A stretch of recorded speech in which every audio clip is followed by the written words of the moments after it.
It's 5:40 p.m. on November 20. The sun is low over the southern Caribbean, and the US destroyer USS Thomas Hudner is cutting through calm water when a sharp alarm suddenly hits the ship. It's the kind of sound that stops every sailor in place. Inside the Combat Information Center, two fast-moving dots appear on the radar. They're low, silent, and coming in fast with no ID signal. A voice breaks through the radio, tight and urgent. Inbound, 2 aircraft, low altitude. From the outside decks, everything still looks normal. But inside the ship, everyone knows something is wrong. The radar operator leans forward, eyes locked on the screen. Possible missile prep, he says. Another second passes. Confirmed, this is a real run. The ship goes quiet for a moment. No one breathes, no one moves, because the crew now understands one thing clearly. Whatever is coming next will hit them in seconds, and there is no turning back. What happened that evening wasn't just a close call at sea. The Southern Caribbean had been tense for weeks, and every radar station, patrol plane, and satellite kept watching the area non-stop. For the US, these waters weren't just open space. They were a strategic route where cargo ships, carrier groups, and patrol forces moved every day. Any threat here could shake the whole region. The USS Thomas Hudner was built for moments exactly like this. Its job wasn't simply to sail. It acted as a shield, a moving line of protection for everything behind it. And for the sailors on board, this wasn't some routine mission.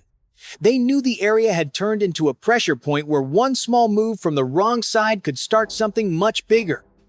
Far to the west, at the Venezuelan base on La Orchila, 2 Su-30 Mk2 fighters had taken off earlier that day.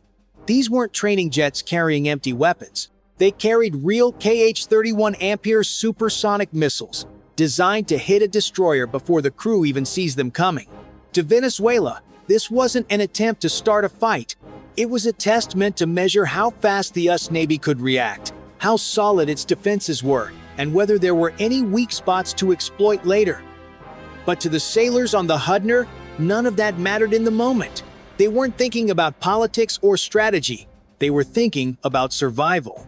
They were thinking about the fact that 2 real jets with real missiles were coming straight at them, and they had only seconds to respond.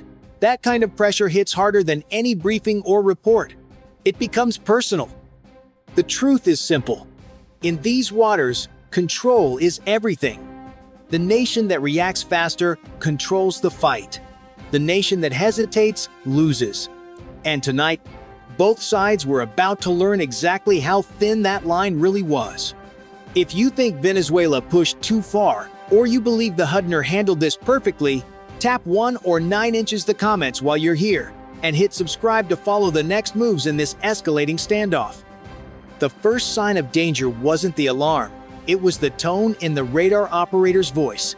He leaned in closer, eyes tight, and said, "Contact low, really low." On the glowing screen, 2 small dots skimmed along the edge of the sea, moving the way only hostile aircraft move when they want to stay hidden. The system locked on and confirmed it. 2 fast Su-30 fighters were coming in with no radio call and no sign of slowing down. Inside the Combat Information Center, the watch officer didn't hesitate. He hit the switch. "General quarters, all stations." The alarm rolled through the entire ship. Doors slammed shut. Sailors ran to their posts. On the outside, the water still looked calm, but inside, every action now mattered. A tech in the back called out the words no one wants to hear. "Heat spike on both aircraft. They're arming." And then it happened. 2 tiny streaks lifted off the fighters. The system tagged them instantly. Missiles inbound. The first move came from the ship's electronic warfare suite. The operator slid his hand onto the SLQ-32 panel and armed the countermeasures. His hand shook for half a second, just enough to remind him he was human. Then chaff burst from the launchers, and a Nolka decoy shot into the air, projecting the signature of a large ship miles away. The first missile took the bait. On radar, its path curved sharply. Then it plunged into the sea, vanishing in a tall splash of white foam. One threat gone. The second missile wasn't fooled. It held its lock, flying straight for the destroyer. The fire control officer had already lined it up.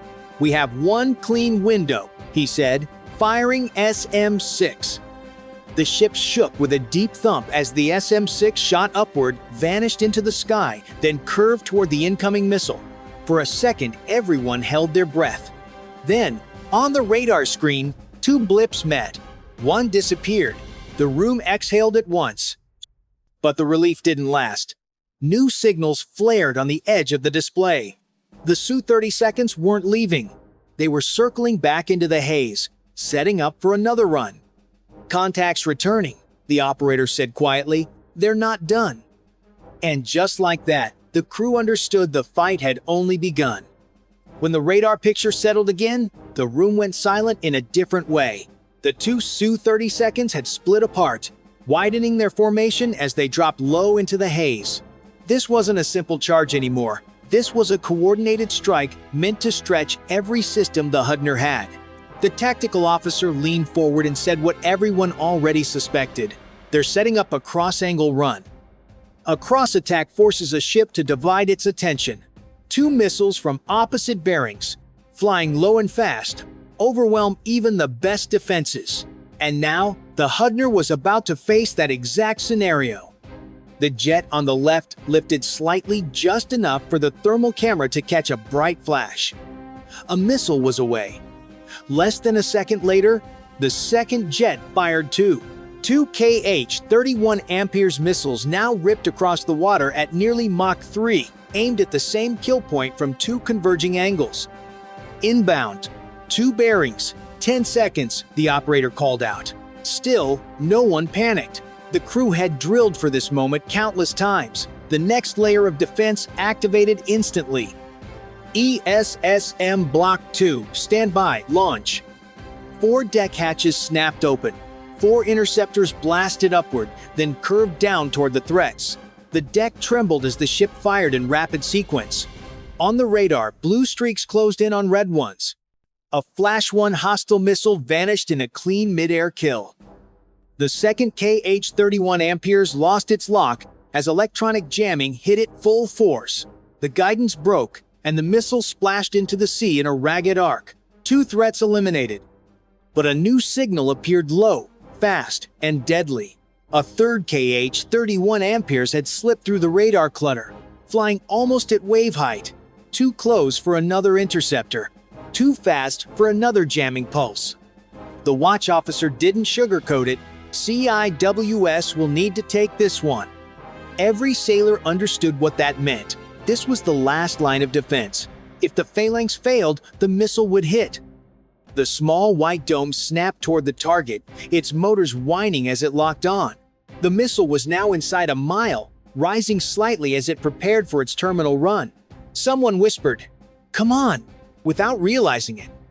With no time left, the captain gave the final order, CIWS, engage. If you think the Hudner handled this second wave better than anyone expected, tap 1. If you think the Su-30 pilots pushed the limit too far, tap 9 and subscribe so you don't miss the next seconds of this fight. The next moment hit the crew harder than anything before it. The last Kh-31 Amperes wasn't just fast, it was flying lower than any missile they had seen that day.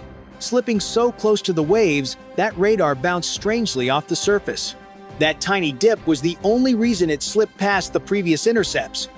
The crew didn't know the details yet, but they could feel something had gone wrong. Inside the Combat Information Center, the alarm came back with a sharper tone. "Missile closing inside 1 mile, the operator called out, his voice, steady until now, finally cracked.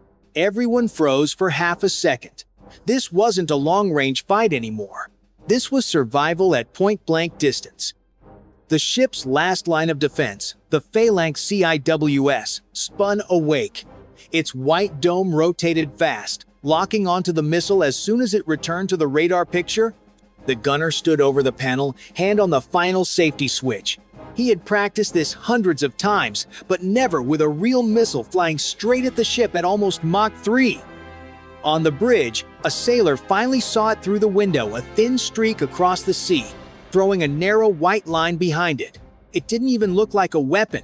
It looked like a blur, a tiny flash racing directly at them. Someone whispered, "Please hit it," without even realizing they'd said it. Below, the CIWS operator flipped the safety off. The turret snapped to the left and locked hard. The gun's motors started to spin, giving off a deep mechanical growl. The captain stepped closer to the console and kept his voice firm. "Stand by." The missile closed the last few thousand feet. The radar tone climbed faster, sharper, almost pulsing through the metal walls. Sailors felt it in their chests, the signal that something deadly was seconds away. And right before the gun fired, one truth hit everyone at the same time. If the phalanx didn't stop this one, nothing else could. The phalanx came alive with a sound no one ever forgets. It wasn't just loud, it ripped through the air like a metal buzzsaw. A continuous roar as the six-barrel cannon fired thousands of rounds in seconds. The deck trembled under the force. On the bridge, sailors grabbed the railings to steady themselves. "CIWS firing!" the gunner yelled, though the noise almost swallowed his voice. Bright tracer rounds tore across the water in a tight, glowing stream. The system tracked the missile automatically, adjusting angle every millisecond. Through the bridge windows, the incoming KH-31 Amperes appeared a dark shape cutting toward the ship, so low it sprayed a line of mist behind it. Inside the CIC, the radar tone shifted. The operator leaned close to the display. Impact window now. No one moved. No one breathed. Then it happened. A sharp flash lit up the sea. For a split second, the missile broke apart midair, pieces scattering in all directions. The explosion wasn't massive. It was fast, precise, and decisive, but strong enough to throw debris and foam upward before the fragments splashed into the waves. The phalanx spun down, its roar collapsing into a heavy mechanical whine. The ship fell into a deep, unreal silence. No alarms, no shouting. Just the ocean returning, calm and steady, as if the chaos had been erased. 3 seconds passed. Maybe 4. But to the crew, it stretched much longer. Then the radio finally cracked. Threat neutralized. All missiles destroyed. No one cheered. The danger had come too close for celebration. A few sailors exhaled together, shoulders dropping as the tension drained away. The captain stayed focused, eyes locked on the screens. "Reset boards. Keep scanning." His voice was steady, but everyone understood the meaning. This fight wasn't finished. A new signal could appear at any moment. For now, though, the Hudner was still here, still moving, still ready. And every sailor on board knew what they had just proven. Seconds matter, training matters, and staying calm under pressure can save an entire ship. If you think the crew handled this moment with absolute focus, tap 1. If you think that missile came closer than anyone wants to admit, tap 9. And don't forget to subscribe to catch the final outcome of this encounter. When the last pieces of the missile sank into the waves, the fight was finally over. 4 KH-31 Amperes missiles had been fired. 4 were destroyed. The USS Thomas Hudner took no damage, and no one was hurt. But the silence that followed wasn't calm. It was the kind of silence where everyone knows how close things came. In the Combat Information Center, radar screens slowly returned to normal patterns. Red warning markers faded out as the crew saved every bit of data from the engagement. They knew analysts back home would study the footage for months, but the sailors already understood the truth. They had felt it. The Hudner didn't survive because it fired more weapons. It survived because it reacted faster and trusted its systems. Every layer, decoys, electronic warfare, interceptors, and the phalanx worked exactly when it needed to. For Venezuela, the message was clear. Speed and surprise weren't enough. Even 4 supersonic missiles, fired in a coordinated pattern, couldn't break through a modern US destroyer that stayed focused and used real-time information. The Su-30 pilots pushed hard, but the Hudner's network gave it the edge. For the US, the fight was a reminder that even small encounters can test the Navy in real ways. Every second mattered. Every choice counted. The engagement showed how threats are changing and how thin the line is between a clean defense and a disaster. As the sun dropped lower and the Hudner continued its patrol, the crew returned to their posts.